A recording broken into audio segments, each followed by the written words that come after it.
নমস্কার। ঠাকুরমা স্বামীজি গুরুদেবের শ্রীচরণে প্রণাম জানাই। আজ মা ও নাগমশাইকে নিয়ে ছোট্ট করে একটি কাহিনী শোনাই।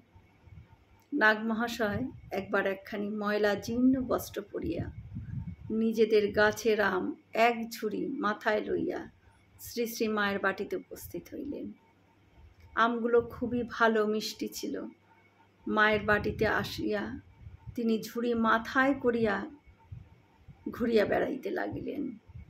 কাহারও হাতে উহা দিলেন না।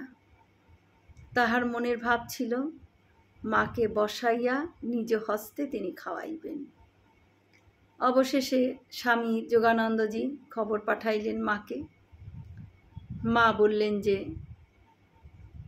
ওনাকে এখানে আসিতে বলো। নাগমহাশয় ঝুড়ি মাথায় করিয়াই আসিলেন এবং একজন ব্রহ্মচারী উহা নামাইয়া লইলে মাতা ঠাকুরণীর চরণ বন্দনা করিলেন। মা দেখিলেন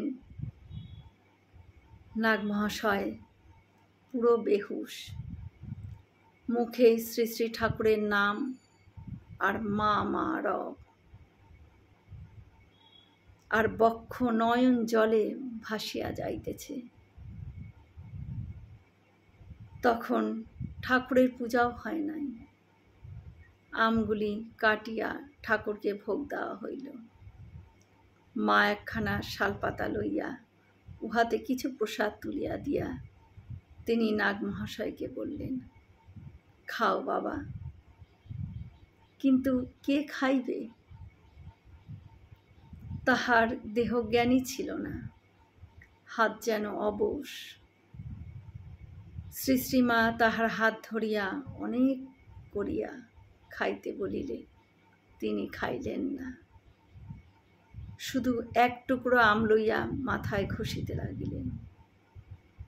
তখন শ্রীমা নিরুপায় হইয়া নিচে সংবাদ পাঠাইলেন এবং একজন আসিয়া নাগমশাইকে লইয়া গেলেন। নিচে গিয়ে প্রণাম করিতে করিতে তিনি মাথা ফুলাইয়া ফেলিলেন এবং বহুক্ষণ পরে জ্ঞান ফিরিয়া আসিলে গৃহে গেলেন। নাগমহাশয়ের এমনই ভালোবাসা ছিল ঠাকুর এবং মায়ের প্রতি। জয় মা শারদা। আমরা সকলে মিলে একসাথে বলি, জয় মহামায় কি জয়, জয় ভগবান শ্রী শ্রী রামকৃষ্ণদেব কি জয়, জয় স্বামীজি মহারাজ জি কি জয়। হয়তো অনেক ভুল ত্রুটি হয়ে গেল, ঠাকুর যেন আমায় ক্ষমা করে দেন। সকলে সুস্থ থাকবেন, আনন্দে থাকবেন। ঠাকুর মায়ের কৃপা দৃষ্টি সকলের ওপর বর্ষিত হোক। শুভরাত্রি।